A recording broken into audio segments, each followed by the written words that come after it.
আরে আরে আরে এটা কে?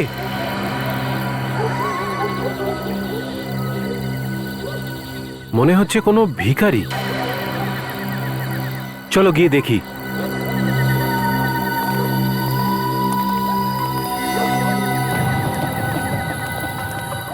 আরে এই মাতাল, চল ওঠ, তোর সময় শেষ হয়ে গেছে, ওঠ, চল বেরো এখান থেকে। নেশা করে উল্টে গেছে মনে হচ্ছে। এবার তাহলে কি করব? চল সিআইডি কে ফোন করি।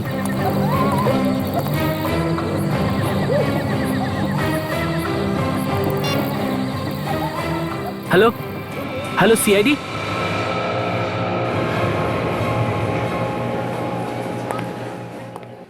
এই মোবাইলের ব্যাটারির জন্য মাথা খারাপ হয়ে যাবে দেখছি। বুঝতে পারছি না ব্যাটারি কোথায় পাওয়া যাবে। আর তুই ওই দোকানটা দেখলি? দারুণ ছিল। হ্যাঁ দেখেছি। I am sorry. না না আমি ঠিক না করে না নিচ্ছি। ঠিক আছে।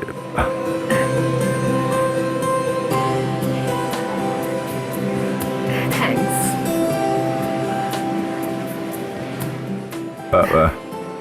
থ্যাঙ্কস। আপনি ঠিক আছেন তো? হ্যাঁ একদম ঠিক আছি। চল। কি হ্যান্ডসাম রে! এত তাড়ার কি আছে? একটু কথা তো বলতে পারছিস। শাট আপ প্রিয়া। তুই এখানে শপিং করতে এসেছিস না অন্য কিছু?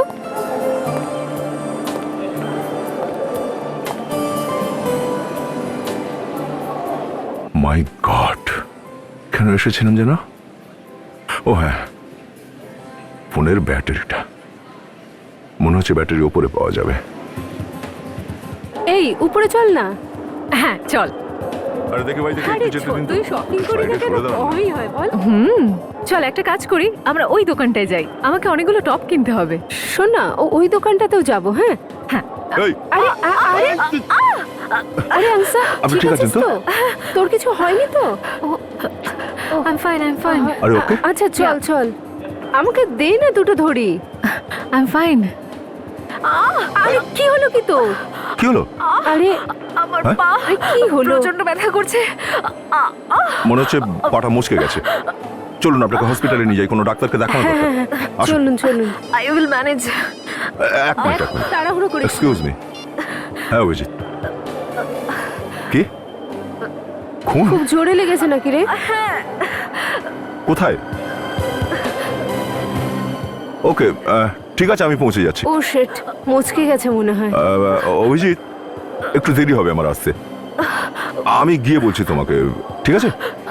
ওকে ওকে, আপনি চলুন, আপনাকে হসপিটালে নিয়ে যাই আমি। ইটস আরে okay, okay? We will manage. দেখুন আপনার পাটা মুচকে গেছে, অনেক কিছুই হতে পারে, ডাক্তারকে দেখানো দরকার। চলুন, আমি নিয়ে যাচ্ছি আপনাকে, সাবধানে। আজকে রাত 9টায় বন্ধুদের সঙ্গে সিনেমা দেখার প্ল্যান ছিল। কিন্তু 9টা তো বেজে গেছে। হ্যাঁ কাজল, প্ল্যান ক্যান্সেল।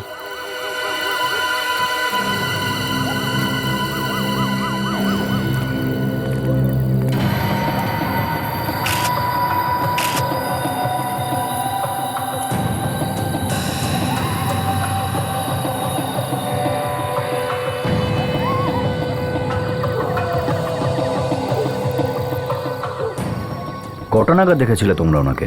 এই একটু আগেই স্যার, একে দেখা মাত্রই আপনাদেরকে ফোন করলাম। তোমাদের ডিউটি কখন ছিল এখানে? স্যার রাত্রের ডিউটি ছিল, একটু আগেই এসেছি, 8:30 নাগাদ স্যার।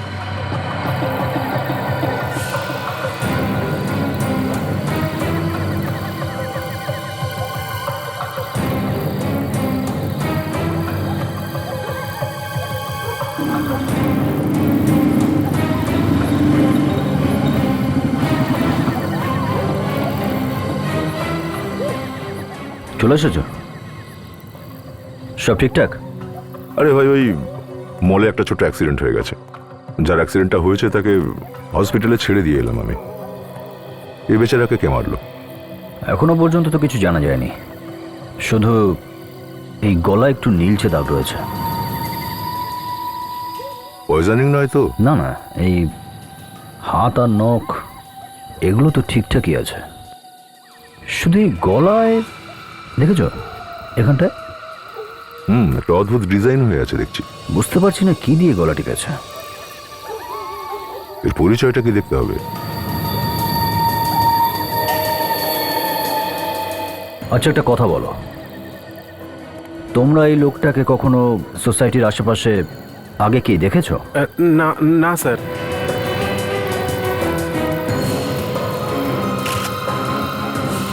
Senior citizen. অভিজিৎ, হ্যাঁ না? সিনিয়র সিটিজেন কার্ড আছে, নাম হচ্ছে অংশুনাথ, বয়স 63 বছর। গভর্নমেন্ট অফিসার, 2000 সালে রিটায়ার্ড। অ্যাড্রেসও লেখা আছে।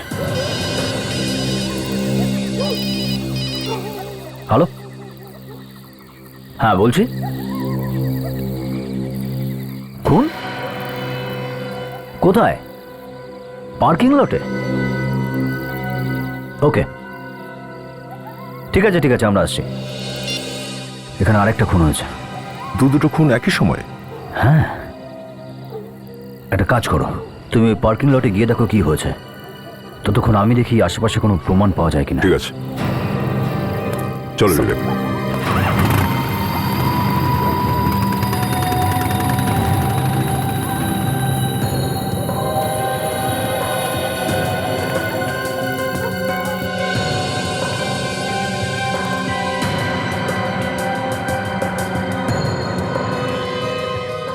মাই গড, এটা কি বিষয়?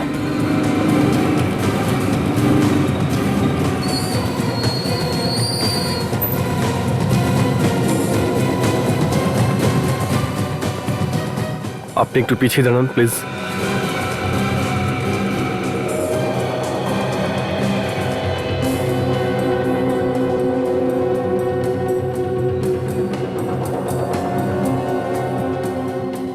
তুমি কখন দেখেছো এই লাশটাকে? আমি নাইট ডিউটি করি স্যার। যখন রাউন্ডে এসেছিলাম তখন দেখলাম এখানে লোকটা পড়ে আছে। একটা লোকের খুন হয়ে গেল আর আপনি জানেনও না? কিছু তো আপনি শুনেছেন, কিছু তো দেখেছেন। আমার কথা বিশ্বাস করুন স্যার, না কোনো চিৎকার, না কোনো চেঁচামেচি। আমি কি করে বুঝবো স্যার?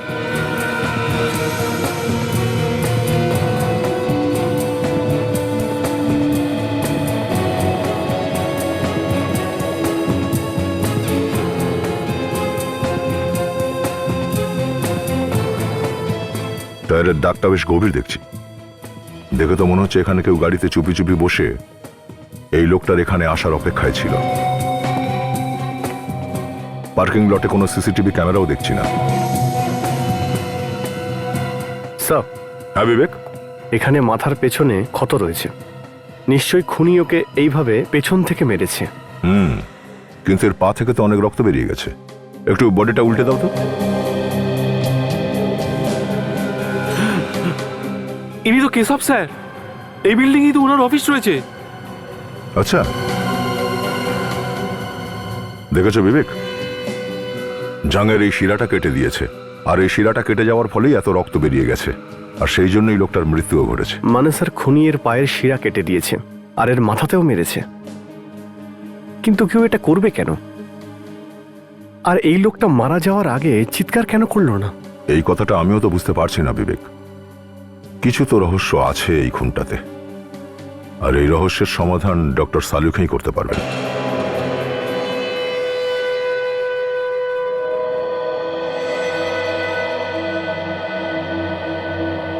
শালুকে তুমি টেনশন করছো কেন? এই দুটো খুন হয়েছে বলে? আরে আমার কি টেনশন ভাই?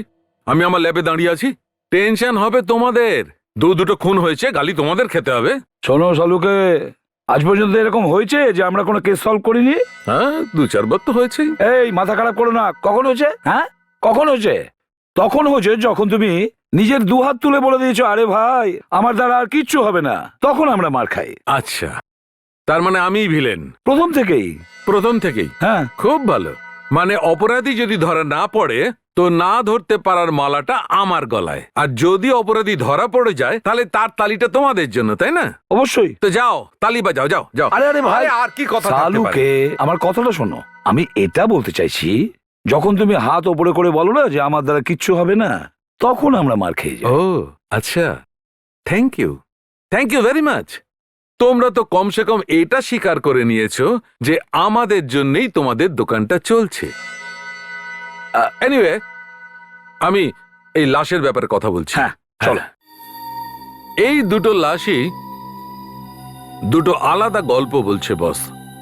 আচ্ছা, কি কি বলছে এই লাশগুলো? এই দুটো খুনই একই লোক করেছে, তাই তো? একই লোকে করেনি। করেনি? না না, এটা তো আমরা প্রথম থেকেই জানি যে এই লোকটাকে গলা টিপে মেরে দেওয়া হয়েছে, আর যেটা দিয়ে মারা হয়েছে তার উপর যে ডিজাইনটা, সেই ডিজাইনের গলাতেও আছে। ঠিক বলেছো দয়া। খুনি নিজের দিক থেকে বড্ড বেশি হুঁশিয়ার হওয়ার চেষ্টা করেছে। ও চেয়েছিল যে ওর আঙুলের চিহ্ন যাতে এর গলায় না চলে আসে, সেই জন্য ও নিজের হাত দিয়ে গলাটা টেপেনি, অন্য কিছু ব্যবহার করেছে। এটাও তো হতে পারে যে ওর এতটা শক্তি ছিল না যে গলা টিপে মারবে, যে কারণে ও অন্য কিছু দিয়ে গলায় ফাঁস দিয়ে মেরেছে। হতেই পারে, এটাও হতে পারে। তবে একটা কথা ঠিক বস যে খুনি আনাড়ি, তাড়াতাড়ি করছিল। বোধহয় ওর এটা প্রথম খুন। তবুও খুনি আমাদের জন্য প্রমাণ রেখে গেছে। এই ওর গলার ওপর ফুটে ওঠা এই চিহ্ন, এই চিহ্ন থেকে আমরা সেই জিনিসটার কাছে পৌঁছতে পারি যেটা দিয়ে ওর গলাটা টেপা হয়েছে। আর একটা কথা, এই খুনটা সন্ধে 6টা থেকে 8টার মধ্যে করা হয়েছে, আর ওই খুনটা সন্ধে 8টা থেকে রাত 10টার মধ্যে করা হয়েছে। এটাও তো হতে পারে শালুখে যে ওই খুনিটা এই লোকটাকে 6টা থেকে 8টার মধ্যে খুন করেছে, আর অন্য জায়গায় গিয়ে এই লোকটাকে 8টা থেকে 10টার মধ্যে খুন করেছে। না বস, আমার এটা একদম মনে হচ্ছে না। আমার মনে হচ্ছে দুটো আলাদা আলাদা খুনি। এই খুনটা যে করেছে সে একদম আনাড়ি, আর এই খুনটা যে করেছে সে একদম প্রফেশনাল, পাকা লোক। এই লোকটার মাথায় যে আঘাতটা লেগেছে, হ্যাঁ, সেই কারণেই আমি বলছি যে ও একদম প্রফেশনাল। প্রথমে ও এই লোকটার মাথায় আঘাত করেছে যাতে এ বেহুশ হয়ে যায়, আর ওই বেহুশ হওয়া অবস্থাতেই ও এর জাঙে শিরা কেটে দেয় যাতে এ মারা যায়। কিন্তু শিরা যদি কাটতেই হয় তো গলাটা কাটলো না কেন? দয়া, যেরকম তোমরা জানো যে গলার শিরা কাটলে মানুষের মরতে 2-3 মিনিট সময় লাগে, কিন্তু এই পায়ের শিরা যেটা আমাদের হার্টের সঙ্গে জুড়ে থাকে, এটাকে কাটলে মানুষ মাত্র 30 সেকেন্ডের মধ্যেই মারা যায়। দুটো খুনি, একজন অনভিজ্ঞ আর একজন বিজ্ঞ। আচ্ছা, দুটো খুনি একে অপরকে চিনতো না তো?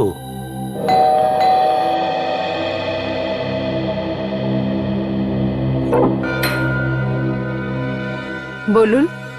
আমরা সিআইডি থেকে এসেছি, আর অংশুনাথ বাবুর খুনের ব্যাপারে জিজ্ঞেস করতে এসেছি। হ্যাঁ, আমি ওনার মেয়ে। আসুন, ভেতরে আসুন। Thank you. বাড়িতে আর কে কে থাকে? ও হলো আমার স্বামী রজত। আমরা মা বাবার সাথেই থাকি। ও, আপনার মা কোথায়? উনি মন্দিরে গেছেন বাবার জন্য পুজো করাতে, কিছুক্ষণেই চলে আসবেন। আচ্ছা, আপনার মা একাই হোমযজ্ঞ করাতে গেছেন? হ্যাঁ, অ্যাকচুয়ালি বাবা ওকে খুব একটা পছন্দ করতো না। আমি ওনার মতের বিরুদ্ধে গিয়ে রজতকে বিয়ে করেছিলাম। তাই জন্য মা ওনার আত্মার শান্তির জন্য রজতকে এই সমস্ত পুজো আর্চা থেকে দূরে থাকতে বলেছে। এই জন্যই উনি একাই পুজো করাতে গেছেন? হ্যাঁ। ও স্যার, মৃত্যুর পরেও কেউ কারুর উপর রেগে থাকতে পারে কি করে?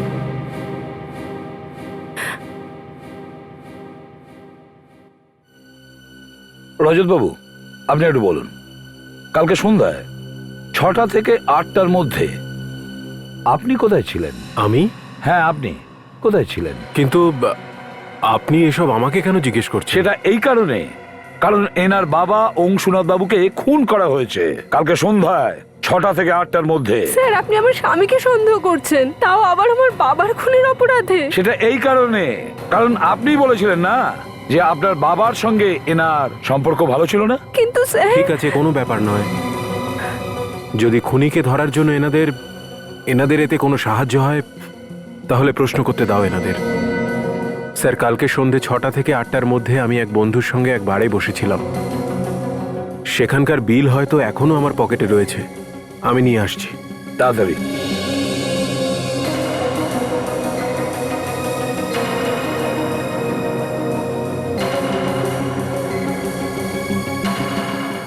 এই নিন স্যার।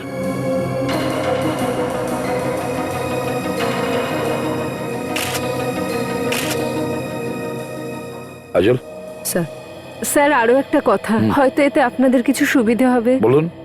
বাবা অনেক লোককে টাকা ধার দিয়ে রেখেছিল, আর তাদের মধ্যে কেউই টাকা ফেরত দিচ্ছিল না। বাবা এটা নিয়ে খুবই চিন্তায় ছিল। টাকা ধার দিয়েছিলেন? কাকে? তারা কারা ছিল, চেনেন আপনি? ওরা সবাই বাবার পুরনো বন্ধু। ওরা কোনো একটা আশ্রমে প্রতি শুক্রবার রাত্রে দেখা করত। আচ্ছা, কোথায় সেই আশ্রমটা? ওয়ার্ল্ডের কোনো একটা জায়গায়। অংশনাথ বাবুর পুরনো বন্ধু, যাদের উনি টাকা ধার দিয়েছিলেন, আর প্রতি শুক্রবার ওয়ার্ল্ডের একটা আশ্রমে দেখাও করতেন। ওই আশ্রমে গিয়ে দেখতে হবে।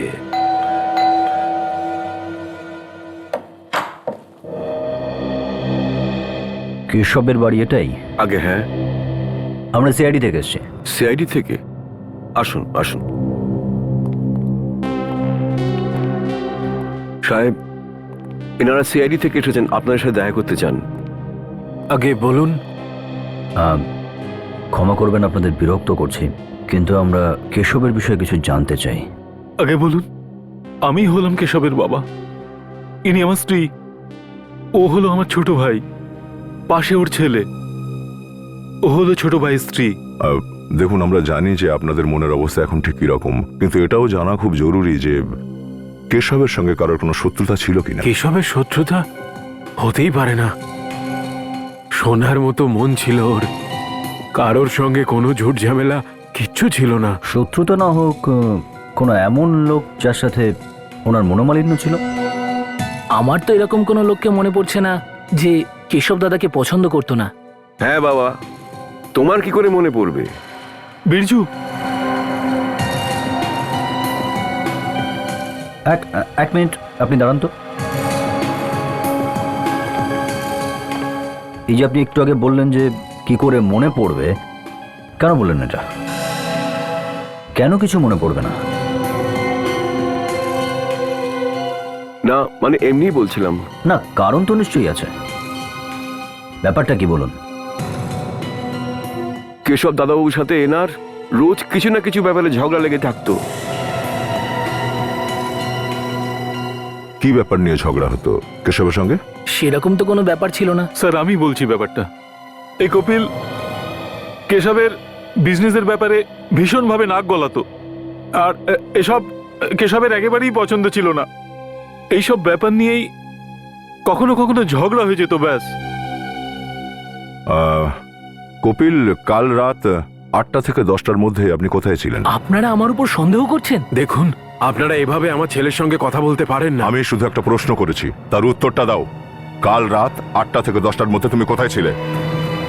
আমি কাল সন্ধেবেলা আমার বন্ধু দেবাংশুর বাড়িতে ছিলাম। দেবাংশুর বাড়িতে?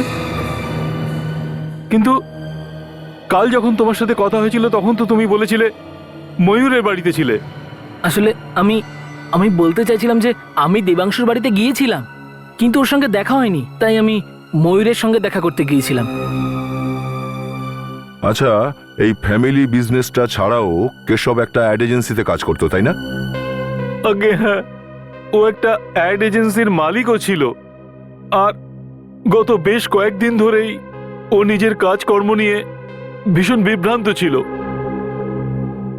ওর একটা পার্টনারও আছে, অলোক। অলোক? ঠিক আছে, এই অলোকের সঙ্গেও দেখা করি। স্যার, অলোক মনে হচ্ছে নিশ্চয়ই কিছু জানে। দেখা যাক। আপনারা আপনি মিস্টার অলোক? হ্যাঁ, আর আপনারা? আমরা সিআইডি থেকে এসেছি। আপনি নিশ্চয়ই জানেন যে কেশবের খুন হয়ে গেছে। আগে হ্যাঁ, আমি শুনেছি এটা। ব্যাস সেই বিষয়ে কিছু জিজ্ঞাসাবাদ করার ছিল। ইটস সাচ এ শক। কেশব আমার পাশের সিটে বসেই কাজ করতো, কিন্তু হঠাৎ করে বিশ্বাসই হচ্ছে না। কেশবের খুনিকে ধরার জন্য যে কোনো রকমের সাহায্য লাগবে আমি করতে রাজি আছি। এক্সকিউজ মি স্যার, এটাতে কিছু আর্জেন্ট পেপার আছে, ক্লায়েন্টকে পাঠাতে হবে, সিগনেচার করে দিন।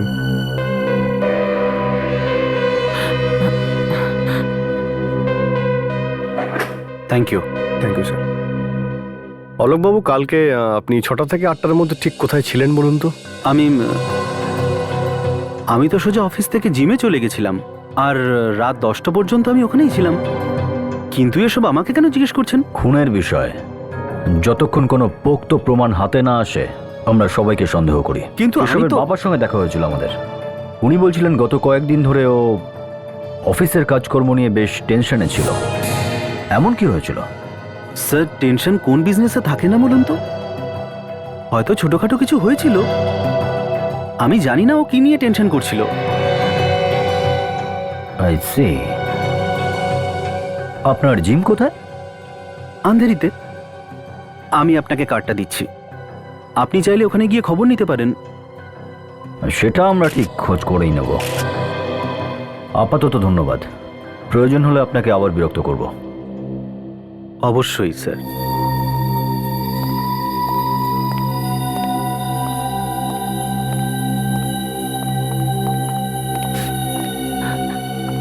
এটা কি হলো?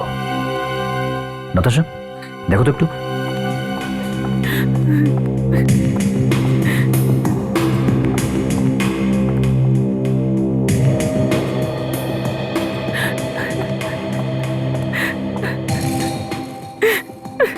এক্সকিউজ মি,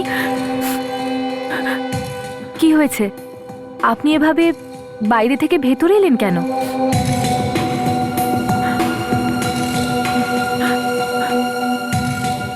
আপনার মনে হচ্ছে কিছু হয়েছে?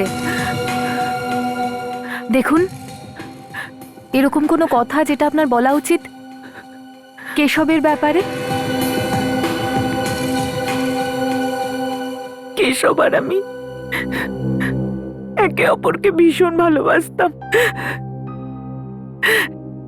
আর খুব শিগগিরই আমরা আমাদের বিয়ের কথা আমাদের বাড়ির লোককে বলতাম। আই এম রিয়েলি সরি, কিন্তু অফিসে কেউ এমন আছে যার ওপর আপনার সন্দেহ? এরকম কেউ যার সাথে কোনো রকমের ঝগড়া বিবাদ হয়েছে? কেশব শুধু একজনের জন্যই ডিস্টার্ব থাকতো, আর সে হলো অলোক। অলোক আর ওদের দুজনের মত কখনোই মিলতো না। সব সময় কোনো না কোনো ব্যাপারে এরা দুজন তর্ক করত। কিন্তু এই অলোক তো বলছিল ওরা দুজন খুব ভালো বন্ধু ছিল। মিথ্যে বলছে এই অলোকটা।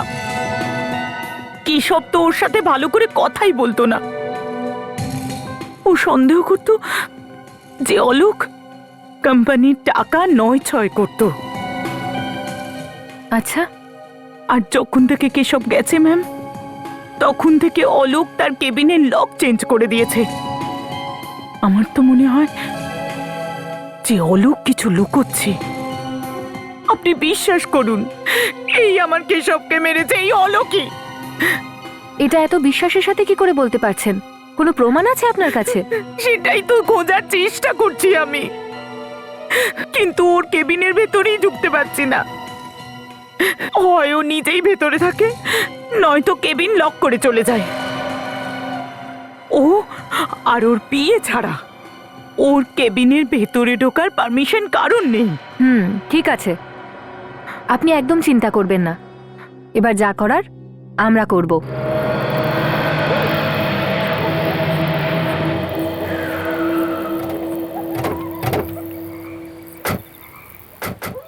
তাহলে এই সেই আশ্রম যেখানে অংশনাথ বাবু বন্ধুদের সাথে দেখা করতে প্রত্যেক শুক্রবার সন্ধেবেলা আসতেন? দাঁড়াও, এই দাঁড়াও, এটা একটা আশ্রম। জুতো পরে যদি ভেতরে যাও তাহলে পাপ হবে। আমাদের জুতো খুলে ভেতরে যাওয়া উচিত। ঠিক আছে, খোলো।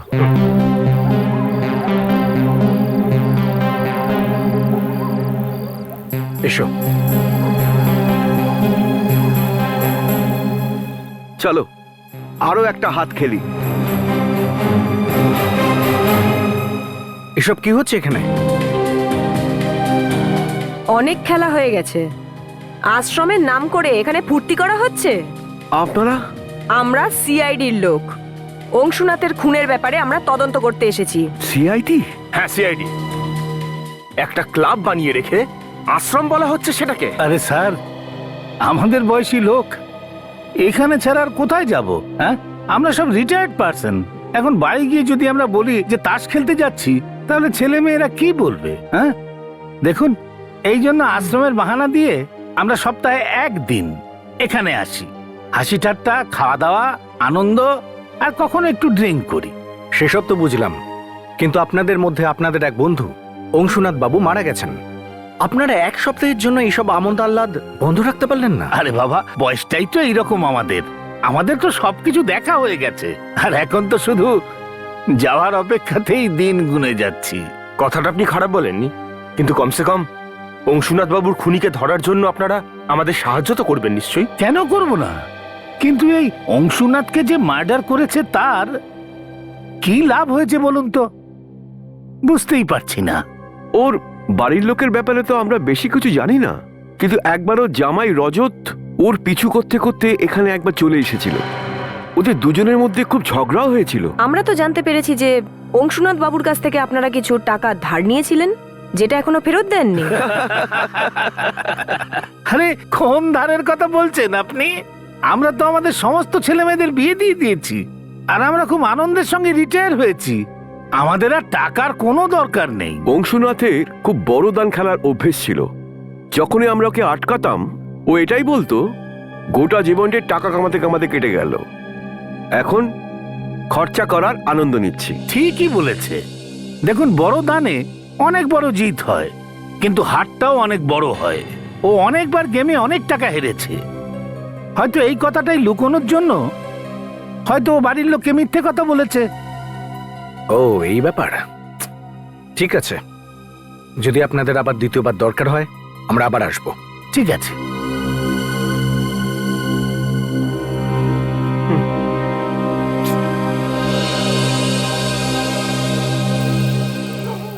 রজত যে এই আশ্রমের ব্যাপারে জানতো, ও আমাদের বললো না কেন? হ্যাঁ, যদি আগেই বলে দিত না, তাহলে আমরা জুতো খোলার এই বোকামিটা করতাম না। স্যার, যাই হোক না কেন, এই রজত আমাদের কাছে কিছু লোকাচ্ছে। হ্যাঁ কাজল, এই রজত খুব গোলমেলে মনে হচ্ছে। স্যার, হ্যাঁ, সঙ্গীন বার থেকে জানা গেছে যে ও সন্ধ্যে 6টা থেকে 8টা পর্যন্ত রজত ওখানে বসেই ড্রিঙ্ক করছিল। ওখানে একজন বারটেন্ডার আছে স্যার, যার নাম সমীর। ও বলল ওই ওকে ড্রিঙ্ক সার্ভ করছিল। ও 6টা থেকে 8টার মধ্যে রজত বাড়েই ছিল। আচ্ছা, স্যার, আমরা অলোকের জিম থেকে আসছি। ওখানে জানা গেল যে রাতে খুন হয়েছিল অলোক 8টা থেকে 10টার মধ্যে জিমেই ছিল, ওখানকার ইনস্ট্রাক্টর বলল। কাজল একটু আগে বলল রজত সেই রাতে 6টা থেকে 8টার মধ্যে সঙ্গীন বারে ছিল, আর এখন তুমি বলছো অলোক সেই রাতে 8টা থেকে 10টার মধ্যে জিমে ছিল। নিজেদের বাঁচানোর জন্য ভালো কায়দা করেছে এরা। হ্যাঁ স্যার, একজন বলছে যে ও জিমে ছিল 8টা থেকে 10টা পর্যন্ত, আর আরেকজন বলছে যে ও বারে গিয়ে বসেছিল 6টা থেকে 8টা পর্যন্ত। আর দুটো খুনই ওই সময় হয়েছে। স্যার, একটা কথা, কি? যখন আমরা অলোকের অফিসে গিয়েছিলাম, ওখানে কেশবের গার্লফ্রেন্ডের সঙ্গে দেখা হয়, অনন্যা। আর অনন্যা নাতাশাকে বলেছে যে অলোক তার অফিসের কেবিনে কিছু লুকিয়ে রেখে দিয়েছে। কেশবের গার্লফ্রেন্ড অনন্যা বলেছে যে অলোক নিজের অফিসের কেবিনে কিছু লুকোনোর চেষ্টা করছে। কেন? আর ও এটাও বলেছে স্যার যে কেশবের মৃত্যুর পর অলোক তার কেবিনের তালাও পাল্টে ফেলেছে, আর তার ফলে কেউ কেবিনে ঢুকতেও পারছে না, শুধু আর একজন ছাড়া। কে? কে সে? স্যার, অলোকের পিএ, সেই শুধু ওই কেবিনে ঢুকতে পারছে। যখন তোমরা ওর অফিসে গিয়েছিলে তখন কি তোমরা ওর কেবিনে গিয়েছিলে? না স্যার, অ্যাকচুয়ালি অলোকের সঙ্গে কেবিনের বাইরেই দেখা হয়। গোলমাল আছে অভিজিৎ, কিছু তো একটা গোলমাল আছে। এমন কি জিনিস আছে যেটা অলোক সবার কাছ থেকে লুকোতে চাইছে? ওর কেবিনটা সার্চ করা দরকার। যদি সোজা আঙ্গুলে ঘি না ওঠে তাহলে আঙ্গুলটা বাঁকাও। ভালোই হয়েছে খুব বেশি লোকজন নেই, সাবধানে কাজটা করো, এর মধ্যে করতে হবে, বুঝলে? রেডি আছো তো? Yes sir. স্যার, সামনে একটা লোক আসছে, ওটা স্যার অলোকের পিএ। ওর কাছে অলোকের কেবিনের চাবি আছে স্যার, যেটা দিয়ে দরজা খুলবে। চাবি দেখা যাচ্ছে, কোমরে ঝুলছে, তুমি পিছনে যাও।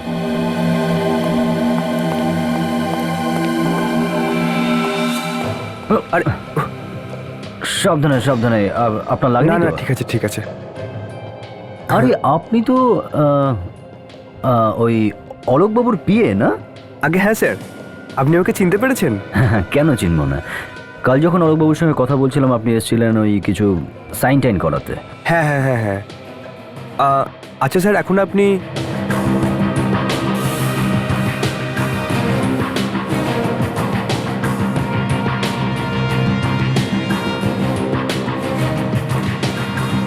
উনি তো এটা ভাবেননি যে পার্কিং লটে কেউ বসে আছে, ওনাকে খুন করার জন্য অপেক্ষা করছে।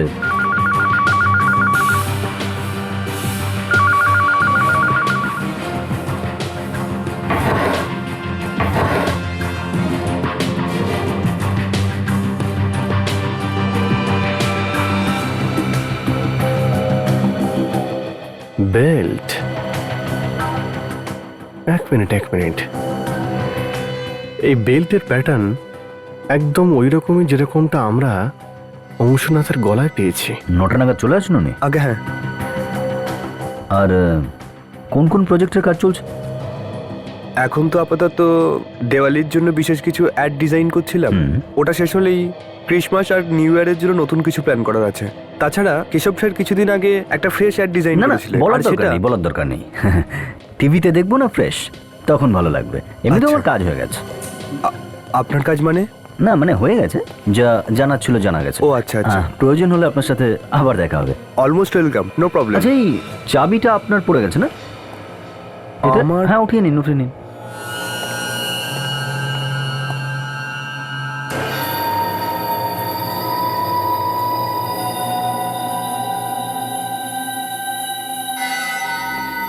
তাহলে এই সেই বেল্ট যেটাকে সবার নজর এড়িয়ে নিজের কেবিনে অলোক লুকিয়ে রেখেছিল। আর স্যার এটা ডক্টর সালোকেও কনফার্ম করেছে, এটা সেই বেলটা যেটা দিয়ে অংশনাথকে খুন করা হয়েছে। এটা সেই বেল্ট যেটা দিয়ে অংশুনাথকে খুন করা হয়, কিন্তু এই বেল্ট অলোকের কাছে আসলো কি করে? দয়া, যদিও এইখানে ছিল, তাহলে ও ওখানে ছিল? হ্যাঁ হ্যাঁ, যেটা দেখা যাচ্ছে সেটা নয়। এ দেখাতে চাইছে যে ও ওখানে ছিল, আর ও দেখাতে চাইছে যে ও এখানে ছিল। স্যার এখানে ছিল, ও ওখানে ছিল, এসব। সুচেন, এই কেসটা আসলে এখানে ওখানে করা হয়েছে। অভিজিৎ, এটা কি জেনে শুনে করা হয়েছে নাকি নিজে নিজেই হয়ে গেছে? স্যার, খুনি যখন করেছে জেনে শুনেই করেছে। যেটা দেখা যাচ্ছে সেটা হয়নি, যেটা দেখা যাচ্ছে না সেটাই হয়েছে। হ্যাঁ, তুমি বুঝতে পেরেছো আমি কি বলতে চাইছি? তাহলে এখন আর সময় নষ্ট করো না, আর চটপট তাকে গিয়ে ধরে ফেলো যে এটা করেছে। দা, তুমি এর সঙ্গে যাও। স্যার, ওই আসলে আমি প্রথমে একটুখানি হসপিটালে যাব স্যার, একজনের সঙ্গে দেখা করতে হবে, খুব জরুরি দরকার আছে স্যার। হসপিটাল? এই কেসের মধ্যে হসপিটাল এলো কোথা থেকে? কিছু না স্যার, ওই একজন আছে যাকে দয়া জীবন বাজি রেখে বাঁচিয়েছে। জীবন বাজি রেখে? কোনো জীবন বাজি রেখে বাঁচানোর ব্যাপার নয় স্যার, ওই মেয়েটি সিঁড়ি থেকে পড়ে যাচ্ছিল, আমি ধরে নিয়েছি। ধরে ফেলেছিল মানে বাঁচিয়েছে। বাঁচিয়েছো কিনা? হ্যাঁ। ওহো, কোনো মেয়ে পড়ে গিয়েছিল না? না না না দয়া, তুমি না এক্ষুনি হসপিটালে যাও, কিন্তু তাড়াতাড়ি আসবে। স্যার, আমিও যাব। চলুন।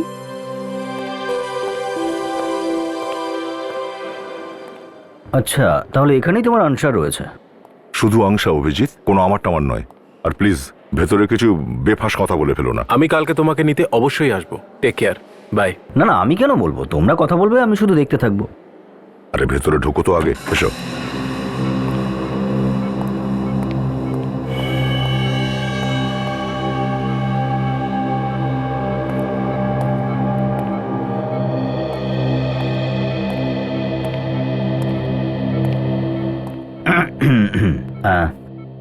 আমি অভিজিৎ। সরি, অভিজিৎ আমার বন্ধু। কেমন আছেন? এখন ভালোই আছি, কিন্তু পাটা মচকে যাওয়ার জন্য একটু ব্যথা হচ্ছে, but I will be fine. কালকের মধ্যেই আমাকে হসপিটাল থেকে ডিসচার্জ করে দেবে। আচ্ছা, ভেরি গুড। ওই ডাক্তারবাবু এক্সট্রা প্লেট দেখে নিয়েছেন তো? He is fine with it. I will be fine. Okay. আচ্ছা, এই একটু আগে আপনার সঙ্গে যে দেখা করে গেল, উনি কে ছিলেন? ও আমার বান্ধবী প্রিয়া। না না, ওনার আগে যিনি গেলেন উনি? ও আমার কাজিন বান্টি দাদা। আচ্ছা আচ্ছা, বান্টি দাদা।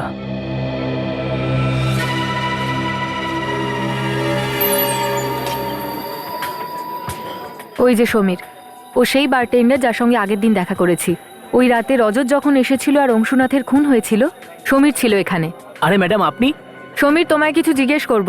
ম্যাডাম, রজতের ব্যাপারে আমি যা কিছু জানতাম সবকিছু আমি বলে দিয়েছি। না, রজত না, এই ফটোটাকে দেখো, এই লোকটাকে আগে কখনো এখানে দেখেছো? ইনি তো আমাদের রেগুলার কাস্টমার, আর কিছুদিন হলো এখানে আসা শুরু করেছেন। কিছুদিন ধরে মানে কবে থেকে? প্রায় 1 মাস আগে আমাদের এই বাড়ির সামনেই ওনার গাড়ি খারাপ হয়ে গিয়েছিল। মেকানিক আসা পর্যন্ত উনি এখানেই বসেছিলেন, তারপর থেকে রোজই এখানে আসেন। ওকে, আচ্ছা এটা মনে করে বলো তো যে ওই লোকটা কি রজতকে চিনতো? ওদের মধ্যে কখনো কথাবার্তা হয়েছে, তুমি দেখেছো? স্যার শুধু কথা বলা কেন, দুজনকে খুব ভালো বন্ধু মনে হতো, আর প্রায় 3-4 ঘন্টা ধরে ওনারা এখানে বসেই কথা বলতেন। Samir, thank you very much. ACP স্যারকে এক্ষুনি ফোন করে বলি।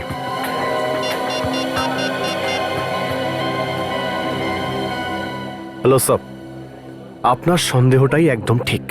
স্যার, আমি কেশবের খুনিকে যে কোনো মূল্যে শাস্তি পাওয়াতে চাই, আর সেই জন্য আমি আপনাদের সব রকমভাবে সাহায্য করব। গুড। শোনো অনন্যা, ওর বিরুদ্ধে প্রমাণ আমাদের কাছে আছে, কিন্তু চাই যে তুমি নিজে ফোন করে ওকে এখানে ডাকো। ওকে বলো ওই প্রমাণটা তোমার কাছে আছে, আর ওরা যদি সঠিক মূল্য দেয় ওদেরকে ওটা ফেরত দিতে রাজি আছো। কিন্তু স্যার এটা তো কিচ্ছু খুবই... হবে না, তুমি একদম ভয় পাবে না, বুঝেছো? দেখো, ও আগে প্রমাণ খোঁজার চেষ্টা করবে, আর ঘরে গিয়ে যখন জিনিসটা খুঁজে পাবে না তখন ও নিজেকে বাঁচানোর জন্য পালানোর চেষ্টা করবে, আর ও তখন তোমার কাছে আসবে প্রমাণ নেওয়ার জন্য, আর আমাদের জালে ও ফেসে যাবে, বুঝেছো? কিচ্ছু হবে না তোমার, ভয় পেও না। চলো তাড়াতাড়ি ফোন করো। হ্যাঁ স্যার। করো। হ্যালো, আমি অনন্যা বলছি। আমি জানি যে এখন তুমি কি খুঁজছো।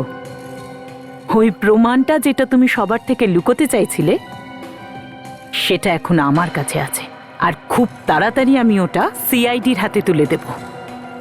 এবার তুমি আর বাঁচতে পারবে না। সিআইডি? না অনন্যা, আমার কথাটা শোনো, এরকম কিছু করো না প্লিজ। তোমার এর জন্য যা মূল্য লাগবে সেটা আমি দিতে রাজি আছি। তুমি প্লিজ সিআইডির কাছে যেও না। মূল্য? বাহ, আমি বলার আগেই তুমি দামের কথা বললে। আমি তোমার প্রমাণের জন্য পুরো 50 লাখ টাকা চাই। 50 লাখ? দেখো, টাকার কথা ভেবো না, নিজের প্রাণটা বাঁচাও আগে, না হলে টাইম ওয়েস্ট না করে আমি সিআইডির কাছে চলে যাব, বুঝেছো? না না না, ঠিক আছে ঠিক আছে, আমি রাজি আছি। আমার সঙ্গে 2 ঘন্টার মধ্যে তুমি দেখা করো, আমি তোমাকে পুরো টাকাটা ক্যাশে দিয়ে দেবো, কিন্তু প্লিজ ওই প্রমাণটা কাউকে দেখিও না। আমি এত বোকা নই। আচ্ছা, কোথায় দেখা করব? আমি তোমায় জায়গাটার নাম এসএমএস করছি। স্যার, ও রাজি আছে, আমাদেরও কি জায়গাটার নাম এসএমএস করতে হবে? ভেরি গুড অনন্যা, এবার দেখবে শিকারী কিভাবে নিজে শিকার হয়ে আমাদের জালে ফেসে যাবে।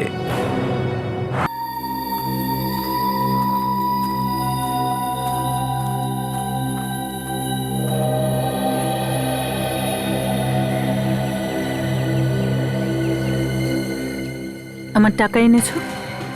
আমার জিনিসটা কোথায়?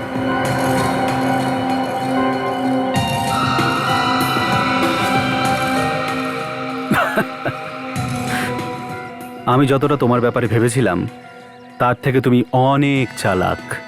কেশবকে তো তুমি খুব ভালোবাসতে না? আর ওর খুনের প্রমাণই বেচতে এসছো আমার কাছে? বাহ রে দুনিয়া বাহ। দেখো, আমি এখানে তোমার বাজে কথা শুনতে আসিনি।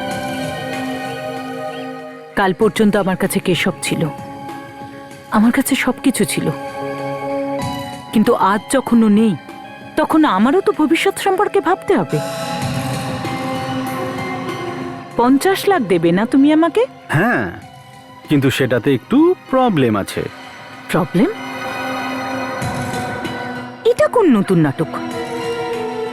দেখো, এমনিতে অনেক কিছু ঘটেছে। 50 লাখ টাকা তোমাকে এক্ষুনি আমি দিতে পারবো, কিন্তু আমি তোমার উপর একটু ভরসা করতে পারছি না যে টাকা পাওয়ার পর তুমি সিআইডির কাছে চলে যাবে না। আমার সমস্ত রহস্যই তো তুমি জেনে গেছো, তাই তো?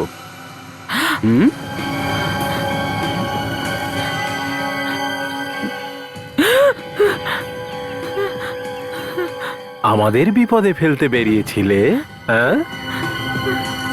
হুমকি দিচ্ছিলে আমাদের? Very wrong. তোমরা দুজন কেশবকে তো মেরেই ফেলেছো, এখন আমায় মারতে চাও? ঠিক আছে, মারো আমাকে, শুটার, গুলি চালাও। শেষ করে দাও ওকে। বন্দুক কেন? এই তোদের দুজনের খেলা শেষ হয়ে গেছে, স্যারেন্ডার করে দে। গান নিচে, গান নিচে।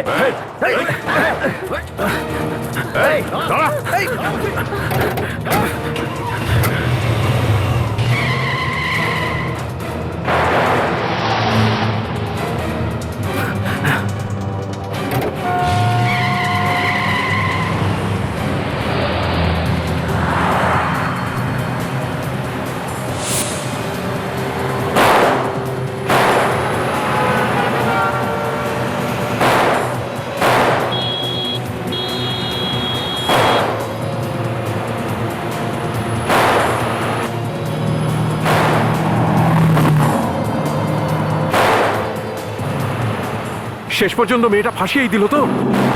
ও মাই গড, কি হয়েছে? মনে হচ্ছে টায়ার পাংচার হয়ে গেছে। পাংচার হয়ে গেছে? হ্যাঁ। কি বলছো কি?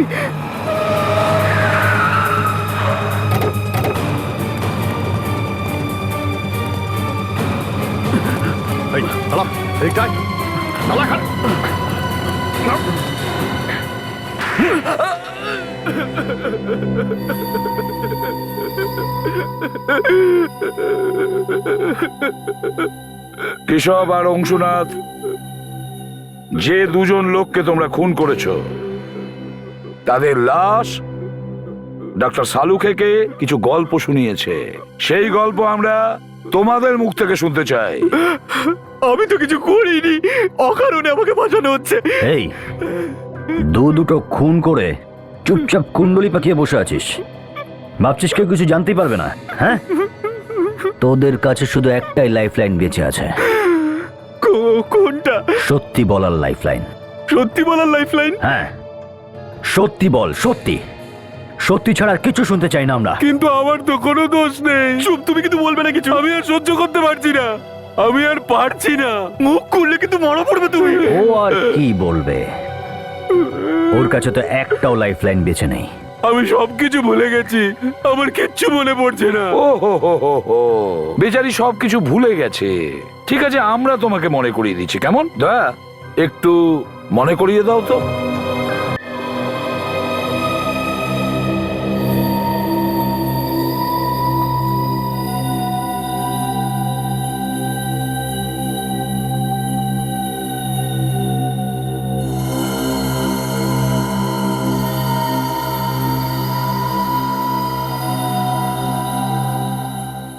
শহরে দুজন লোককে খুন করা হয়েছে, দুজন কেউ কাউকে চেনে না। এটা কোনো নতুন কথা নয়, এমনটা হয়েই থাকে। দুজনের নিজেদের মধ্যে কোনো সম্পর্ক নেই। একজন বয়স্ক লোক যে রিটায়ার্ড, আর একজন অ্যাড এজেন্সির মালিক। দুজনকেই আলাদা আলাদা জায়গায় আলাদা আলাদা সময়ে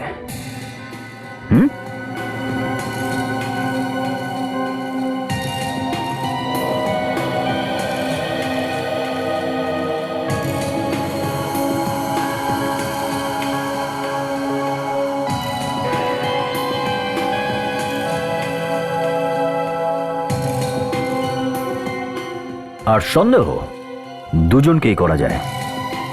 রজত, যে একেবারেই পছন্দ করে না যে অংশুনাথ টাকা ওড়াক। আর ওদিকে অলোক, অলোক যে কোম্পানির ক্যাশ থেকে টাকা চুরি করত, আর সেই জন্যই কেশব ওর নামে কেস করতে যাচ্ছিল। তার মানে এই দুটো খুন টাকার জন্য হয়েছে। আর সবচেয়ে মজার কথা এটাই স্যার যে যখন অংশুনাথ খুন হয়েছিল তখন রজত ওর বন্ধুর সঙ্গে বারে বসে মদ খাচ্ছিল। রজত নিজেকে বেশ কায়দা করে বাঁচিয়ে নিয়েছে স্যার। আর এই অলোকও জিমে এক্সারসাইজ করছিল যখন কেশবকে খুন করা হয়। এই জন্য দুজনেই বেঁচে গেছে। এখন ধরবে তুমি কাকে? কিন্তু তখনই এই বেল্টটা পাওয়া যায়। এই বেল্ট অলোক আমরা তোমার কেবিন থেকে পেয়েছি। এই বেল্টে সেই ডিজাইনই রয়েছে যা দুর্ভাগ্যক্রমে অংশুনাথের গলায় পাওয়া যায়। এখন সত্যি কথা বলতে কি যে তোমরা দুজনেই নিজেরাই একে অপরের পিঠ চাপড়েছ। কিন্তু একটা কথা কিছুতেই বুঝতে পারছি না, তোমাদের দুজনের দেখা হলো কোথায়? সঙ্গীন বারে। ও, সঙ্গীন বারে। আমি ওর কথা মতো সব করেছি স্যার। আমি নিজের হাতে কেশবকে মেরে ফেলেছি। আমার ভুল হয়ে গেছে, প্লিজ আমায় ক্ষমা করে দিন। বাহ, আর এই দুজন হাত ধরাধরি করে একে অপরের কাজ করে দিল স্যার। 6টা থেকে 8টার মধ্যে অলোক নিজে অংশুনাথকে খুন করেছে আর তারপরে নিজে গিয়ে জিমে পৌঁছে গেছে। ওখানে এক্সারসাইজ করতে শুরু করে দিয়েছে। আর 8টা থেকে 10টার মধ্যে তুমি কেশবকে খুন করে দাও, আর যাতে কারোর সন্দেহ না হয় এই কারণে সকলের সামনে বসে তুমি মদ খাও। হ্যাঁ, কিন্তু স্যার এরা একে অপরের জন্য খুন করেছে। কারণ বিবেক, তাতে কারোরই সন্দেহ হবে না। তুমি আমার কাজ করবে আর আমি তোমার। দুজনেই অপরাধী। দুজনেই যদি একে অপরের বিরুদ্ধে বলে তাহলে দুজনেই ফেঁসে যাবে। স্যার প্লিজ আমায় ক্ষমা করে দিন, আমি ভুল করে ফেলেছি, আমায় ক্ষমা করে দিন প্লিজ। যদি সারা জীবন তোমরা দুজন জেলে বসেও ক্ষমা চাও না, তাহলেও তোমাদের কেউ ক্ষমা করবে না। কিন্তু স্যার একটা ব্যাপার বুঝতে পারলাম না, অলোক সবার থেকে লুকিয়ে এই বেলটাকে ওর অফিসে রাখলো কেন? রজতের উপরে আমার কোনো ভরসা ছিল না, তাই জন্য এই প্রমাণটা আমার কাছে রেখেছিলাম। বুঝতে পারছি না এটা আপনাদের হাতে কি করে গেল। এই বেল্টটা আমাদের হাতে এলো কি করে সেটা ভাবতে থেকো জেলে বসে, ততদিন যতদিন না তোমাদের ফাঁসির হুকুম হচ্ছে।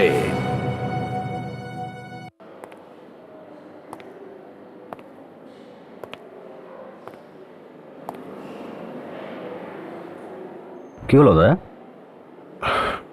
অভিজিৎ, আমার মাথায় কিছুতেই আসছে না যে আমি কি করব আর কিভাবে করব।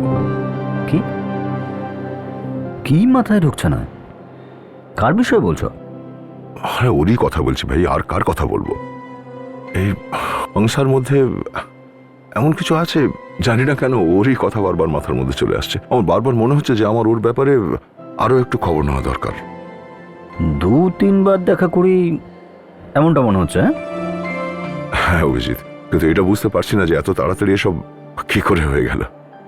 যখনই দেখো মাথার মধ্যে ওরই খেয়াল আসছে, শুধু কোনো একটা অদ্ভুত কানেকশন তৈরি হচ্ছে ওর সাথে। আমার মনে হচ্ছে যে শুধু তোমারই মনে হচ্ছে নাকি ওরও এরকম মনে হচ্ছে? জানি না সেটা ভাই। আর অভিজিৎ, তুমি তো সবটাই জানো যে আমার জীবনে কি কি ঘটনা ঘটেছে। এখন তো ভয় হয় যে কোনো ভুল না হয়ে যায় আমার হাতে। তোমার মনে হচ্ছে তুমি আবারও প্রেমে না পড়ে যাও, তাই না? জানি না ঠিক। আস্তে, একদম আস্তে আস্তে। ওহো, খুব ব্যথা করছে না? হাই। হাই। কি কি বললেন ডাক্তারবাবু? 1 সপ্তাহের মধ্যে একদম ঠিক হয়ে যাব, একদম আগের মতন। শুধু এই কয়েকদিন একটু হাঁটা চলা কম করতে হবে। না না, সে তো ঠিক আছে, তোমার রেস্টের দরকার। You should take rest and take care also. I will do that. I will drop you. Come. Okay. সাবধানে প্লিজ।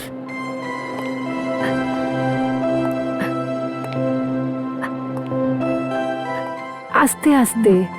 এদিকে চল তো একটু। খুব কি যন্ত্রণা হচ্ছে এখন? না না, একটু একটু।